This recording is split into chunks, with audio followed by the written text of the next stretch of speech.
ஆண்டவராகிய இயேசு கிறிஸ்து நாமத்தில் அனைவரையும் வாழ்த்துகிறேன். கர்த்தருக்கு ஸ்தோத்திரம். ஷார்ட் வார்த்தையும் கேட்க போகிறேன். இயேசுவின் நாமத்தில் பைபிள் வசனத்தை வாசிக்க போகிறோம். வாசிக்கலாம். சங்கீதம் 68 1 வசனத்தை வாசிப்போம்.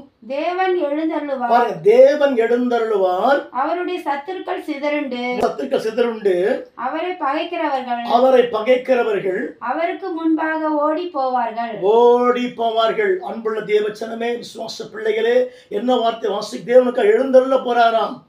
மனுஷ விட்டு விலகி போயிட்டான்.